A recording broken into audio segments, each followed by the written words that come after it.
a adorar a nuestro Señor, venimos a honrar a nuestro Señor, venimos a darle gracias, venimos a darle gloria, porque Él se merece toda honra y toda gloria. Qué hermosas son las alabanzas, qué hermoso es lo que nos recuerda, el por qué estamos en este lugar, el por qué venimos cada día domingo, el por qué buscamos de la presencia del Señor. Porque Él es lo más importante, porque venimos a honrarlo realmente a Él. Amén, Señor. Le damos gracias al Señor por todo lo que hace, porque el Señor es un Dios bueno. Sabe que anoche mientras preparaba las alabanzas, yo decía, yo tenía una partecita grabada, pero yo le decía a mi esposo, no, siento que hay que cambiar el otro lado, decía yo, porque como que eso iba a quedar mejor. Y de repente como que sentía, a ver cómo es, iba probando y de repente dije, dije yo, quedó, me gustó. Me sentía contenta porque yo decía, a veces, muchos no saben, pero es difícil hacer cosas. Es difícil, muchas veces cuando uno prepara la alabanza es difícil porque tiene que uno pensar en las personas que van a estar, en los tonos, qué sé yo. Entonces yo le doy gracias al Señor porque el Señor siempre nos ayuda. Amén. Y es que Él sabe que a veces obviamente hay muchas cosas que le pueden faltar, pero lo que más hay es intención. El querer hacerlo lo mejor posible porque es para el Señor. Creo que cada cosa que nosotros hacemos es para honrar a nuestro Dios y lo tenemos que hacer con el mayor amor del mundo. El título que he puesto en esta mañana el mensaje es Dios elige a personas reales, no a perfectos. Amén. Y que tiene un poquito que ver con lo que estábamos hablando. Sabe que si hay una pregunta que por lo menos yo me hago, y creo que muchos de nosotros, es el por qué el Señor nos eligió a nosotros. Así es. Porque uno de repente piensa, Señor, hay personas que a lo mejor tienen más habilidades o pueden hacer las cosas mejor o no sé. Uno a veces cuando piensa en sí mismo ve muchas desventajas a veces.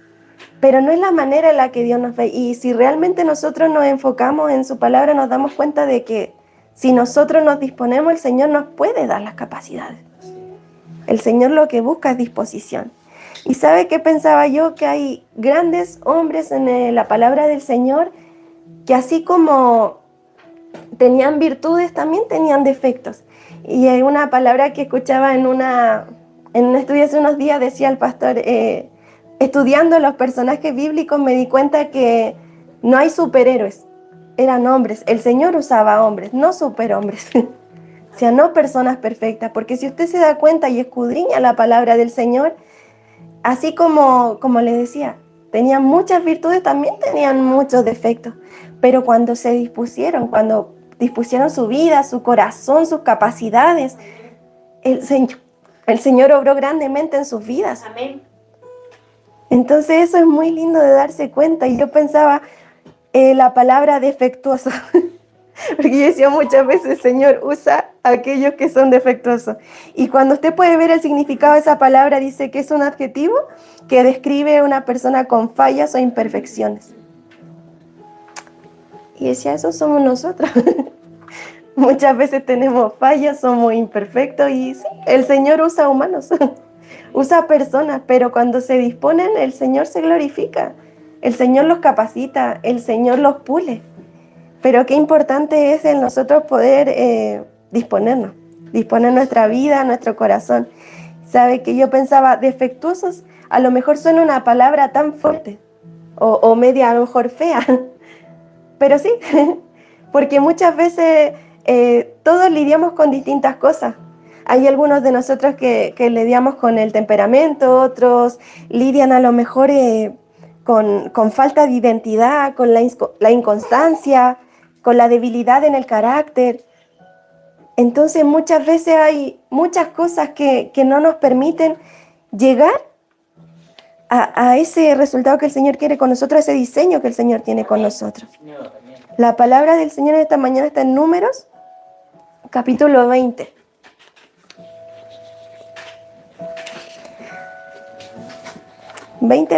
Disculpe. No dice, Moisés golpea la roca. Vemos la palabra del Señor, dice. perdón, 21. Disculpe. 21. El primer mes del año, toda la comunidad de Israel llegó al desierto de Sin y acampó en Cades. Mientras estaban allí, Miriam murió y la enterraron. Ya que en ese lugar no había agua para que el pueblo bebiera, la gente se rebeló contra Moisés y Aarón. El pueblo culpó a Moisés y dijo: si tan solo hubiéramos muerto con nuestros hermanos delante del Señor, ¿por qué trajiste a la congregación del pueblo del Señor a este desierto para morir, junto con todos nuestros animales? ¿Por qué nos obligaste a salir de Egipto y nos trajiste a este terrible lugar? Esta tierra no tiene grano, ni higos, ni uvas, ni granadas, ni agua para beber. Entonces Moisés y Aarón se apartaron del pueblo y fueron a la entrada del tabernáculo, donde cayeron rostro en tierra. Y allí la presencia gloriosa del Señor se les apareció. Y el Señor le dijo a Moisés: tú y Aarón tomen la vara y reúnan a toda la comunidad. En presencia de todo el pueblo, háblale a la roca, y de ella brotará agua. De la roca proveerá suficiente agua para satisfacer a toda la comunidad y sus animales. Así que Moisés hizo lo que se le dijo. Tomó la vara del lugar donde se guardaba la presencia del Señor.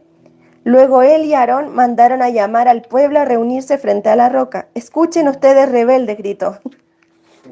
¿Acaso debemos sacarles agua de esta roca? Enseguida Moisés levantó su mano y golpeó la roca en 2 veces con la vara, y el agua brotó a chorros. Así que toda la comunidad y sus animales bebieron hasta saciarse. Sin embargo, el Señor le dijo a Moisés y a Aarón: puesto que no confiaron lo suficiente en mí para demostrar mi santidad a los israelitas, ustedes no lo llevarán a la tierra que les doy. Por eso en este lugar se conoce como las aguas de Meriba, que significa discusión. Porque allí el pueblo de Israel discutió con el Señor y Él demostró su santidad entre ellos. Si usted toma atención en esta porción de la palabra, podemos recordar, porque si usted se da cuenta, nuevamente el pueblo del Señor estaba quejándose. Si usted empieza a revisar en la palabra del Señor, se quejaron muchas veces. Se quejaron desde un principio. Esta no era la primera vez que ellos se quejaban. Y siempre hablando de que no nos deberías haber sacado, que allá en Egipto estábamos, recordemos que ellos estaban en esclavitud en ese lugar. Pero así todo reclamaban una y otra vez. Y si nosotros recordamos la palabra del Señor, siempre que ellos pedían, el Señor les daba. El Señor nunca los dejó a la deriva, el Señor no los dejó pasar tiempo sin una guía, no les suplió agua, les suplía alimento. El Señor nunca los dejó a la deriva, pero así todos siempre reclamaban. Y es que a veces las personas no se dan cuenta de todas las cosas que el Señor les está dando, de que el Señor siempre tiene su provisión. El Señor siempre le da a quien pide.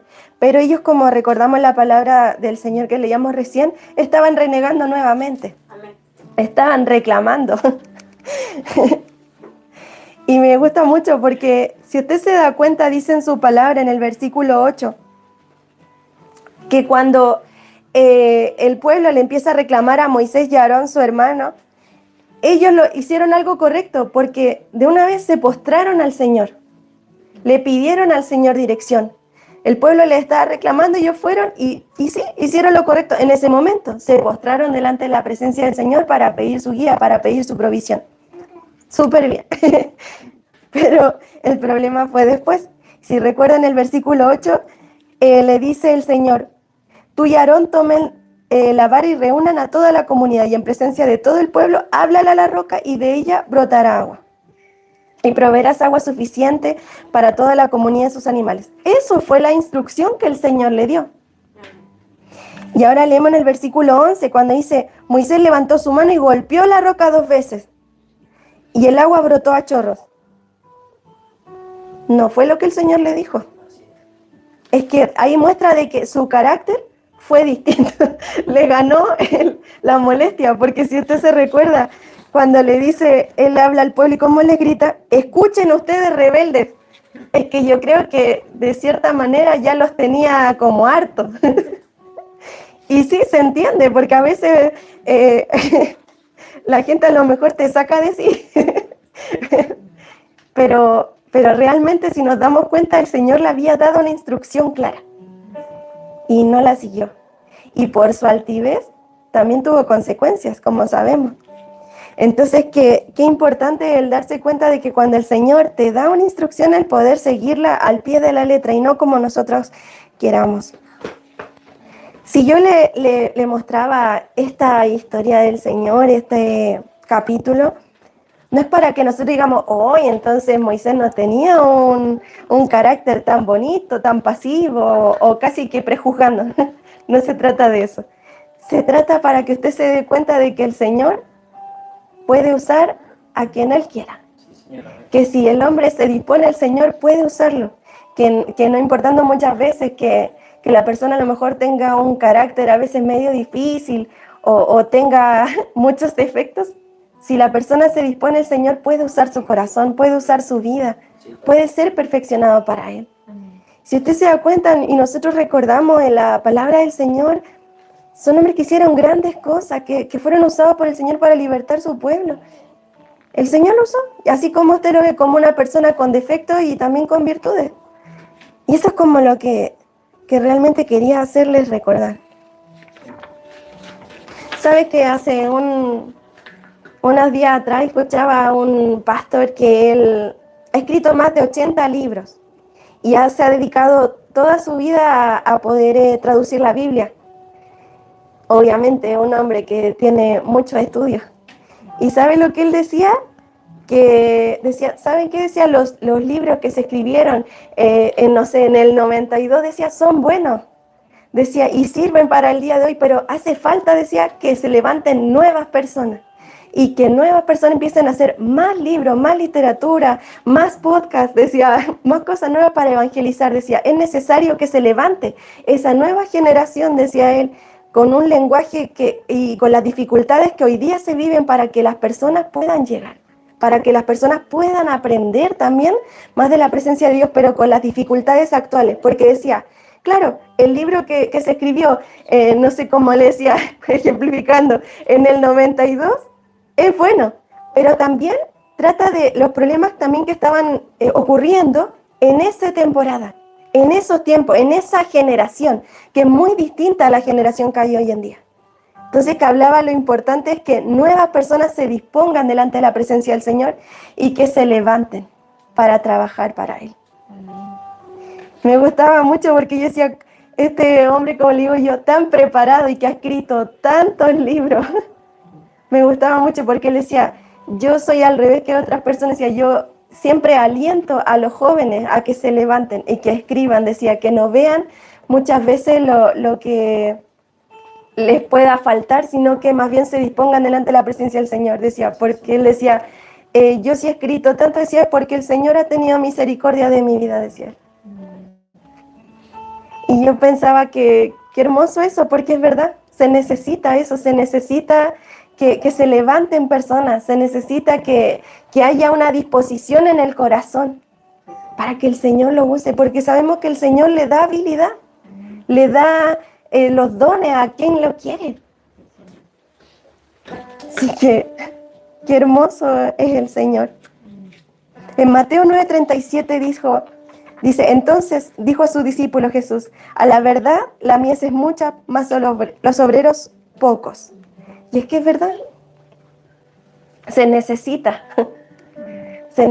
que se levanten personas. Faltan personas para trabajar muchas veces.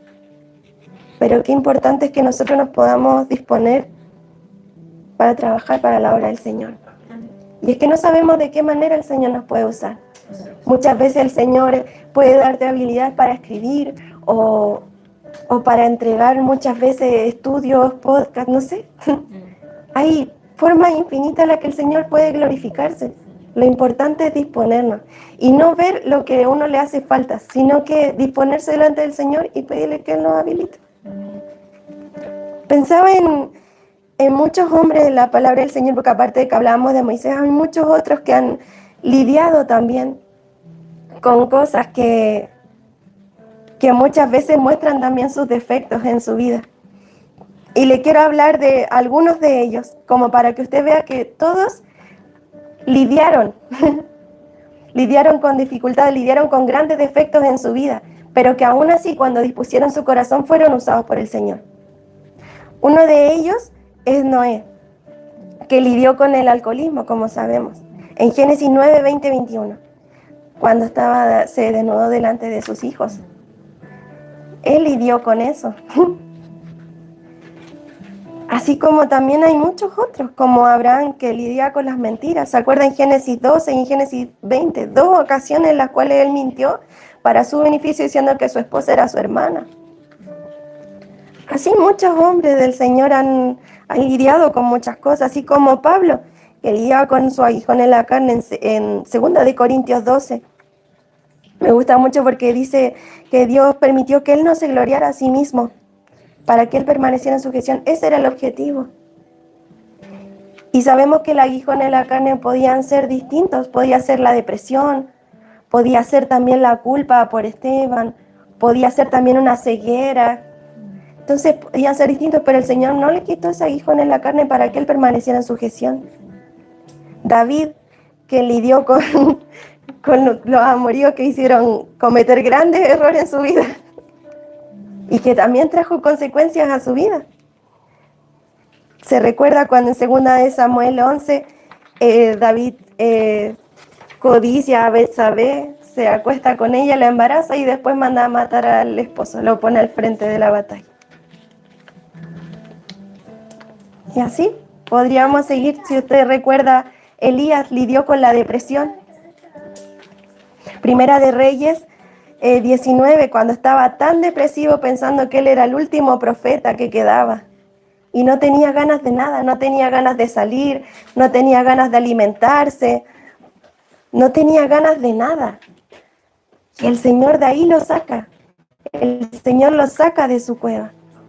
Y es que a veces el estado anímico te engaña y te hace quedarte en esa cueva. ¿Se ha dado cuenta de eso? A veces cuando nuestro estado anímico está tan mal, hace que, por ejemplo, nosotros podemos decir, a lo mejor no tenemos una cueva, pero sí tenemos una pieza y tenemos una cama, y cuando a veces uno no tiene ganas de nada, a veces casi que no se quiere levantar. Esa sería como nuestra cueva. Cuando a veces no queremos salir de ahí y el Señor te saca de ahí y te levanta. Porque ahí no vamos a poder cumplir el propósito del Señor con nuestras vidas. Pedro lidiaba con su carácter y con su ego. Se recuerda en Juan 18 del día al 11, cuando Pedro le corta la oreja al soldado, uno pensaría, él ya había pasado tanto tiempo con el Señor, caminando con el Señor a su lado, y así todo, seguía teniendo una navaja entre sus vestiduras. Y uno diría, eso también muestra su carácter, muestra la manera en que él actuaba. Y el Señor pensar de que un hombre así, impulsivo, porque se habla de su impulsividad, que era temerario, era de esas personas que llegaba y hablaba, pero era fiel al Señor. Y el Señor lo usó para ser líder de sus discípulos. El Señor vio potencial en él. Y creo que ni siquiera él veía ese potencial en ese momento. Pero me gusta mucho porque si usted se da cuenta, estos son solamente algunos rasgos de estas personas y grandes hombres del Señor. Pero si usted se da cuenta, todos ellos fueron usados por el Señor. Como le decía, si Abraham, con ese gran problema que tenía, que era el rebundar en la mentira, el Señor lo utilizó y fue el padre de la fe. Si usted se da cuenta, el Señor usaba personas comunes, usaba aquellos que se disponían, que disponían su corazón.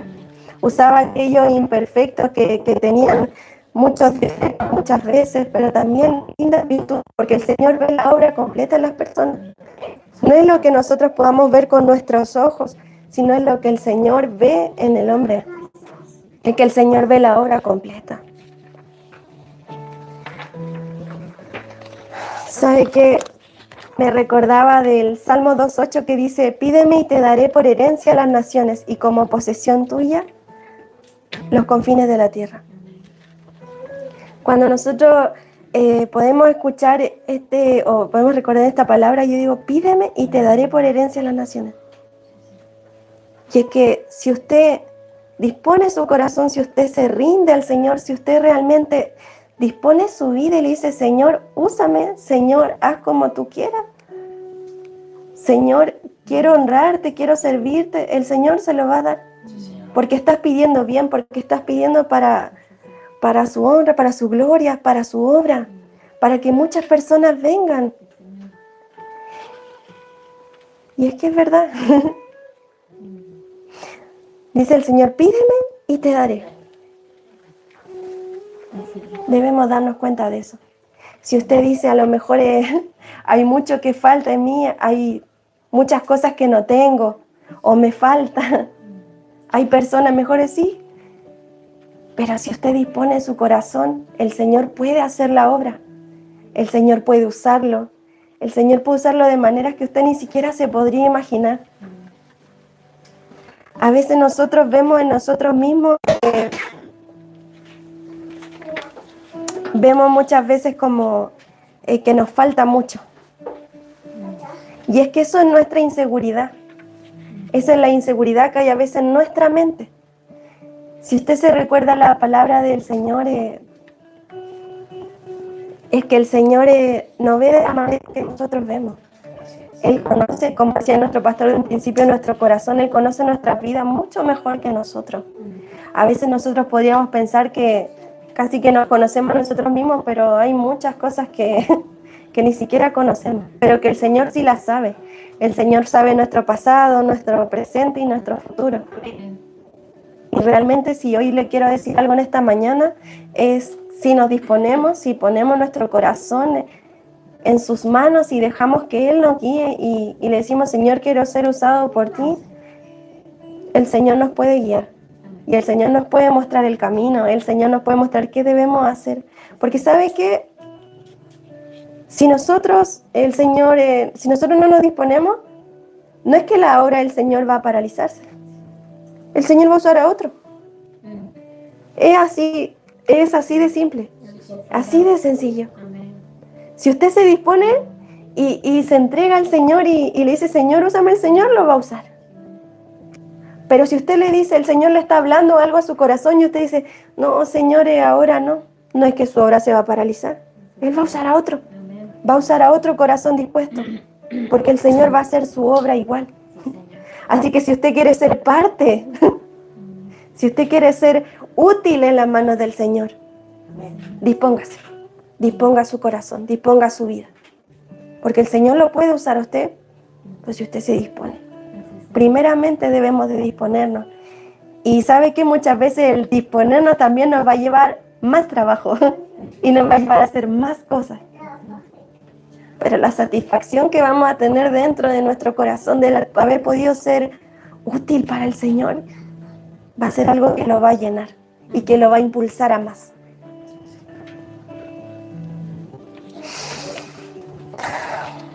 Tenemos que enfocarnos en lo que Dios quiere con nosotros. ¿Sabe que hace un tiempo atrás un día conversaba con una persona que yo quiero mucho y esa persona me decía, yo no sirvo para nada, solamente sirvo para ser madre y listo, no tengo más propósito? Y yo le decía, no creo que Dios haya pensado en ti, había dicho, tú solamente sirves para criar a hijos y ya está. y no puedes hacer nada más en tu vida, es el único propósito de tu vida y ya estás listo. Yo decía, no creo que Dios vea eso en ti. Yo decía, yo creo que el Señor siempre tiene un propósito especial. Yo le decía y pienso de que mientras más uno busca al Señor, más uno busca disponer nuestro corazón al Señor, creo que el Señor puede hacer cosas que ni siquiera podríamos imaginar. Entonces yo pensaba, muchas veces así nos podemos ver. Solamente servimos para esto, pero ¿sabe qué? Esos límites están en nuestra mente. Están en nuestra cabeza. Como decíamos, estamos encerrados a veces en esa cueva que no nos deja ver lo que el Señor quiere hacer con nosotros. Pero así como el Señor le dijo en ese momento a Elías, sal de esa cueva, sal de ese lugar y recibe. Sal de esa cueva y recibe lo que el Señor tiene para tu vida. que es mucho más grande Amén. y es algo que ni siquiera te podrías imaginar. Si dispone nuestro corazón, no sabes de qué manera el Señor puede usarte. Y es que los límites están en nuestra cabeza. Sí, Señor. Sí. Amado Padre, le damos gracias, Señor amado. Gracias, Dios mío, Señor, por esta hermosa mañana, papá. Porque hemos podido sentir tu presencia. Porque hemos podido, Dios mío, Señor, disfrutar de usted, Señor amado. Porque hemos podido, Dios mío, Señor, estar juntos, Dios mío, Señor, adorándole, glorificando su nombre, Señor amado. Gracias, Dios mío, Señor, porque tú eres un Dios bueno, un Dios santo, un Dios misericordioso, que nos va a ayudar, Dios mío, Señor, a poder llegar, Dios mío, Señor, a ese propósito tan especial, Dios mío, Señor, que tienes con cada uno de nosotros. Papá, ayúdenos cada día, Dios mío, Señor, a romper con nuestra carne y a disponer, Dios mío, Señor, nuestro corazón y nuestras vidas, Dios mío, Señor, para que usted sea haciendo, Dios mío, Señor, su voluntad con nosotros. Padre Celestial, nos disponemos como familia, nos disponemos como iglesia, Dios mío, Señor, a su voluntad, Dios mío, Señor, porque va a ser mucho mejor, Dios mío, Señor, su voluntad, Dios mío, Señor, que nuestros deseos, Dios mío, Señor. Le damos gracias, Padre, en el nombre de Jesucristo. Amén y amén.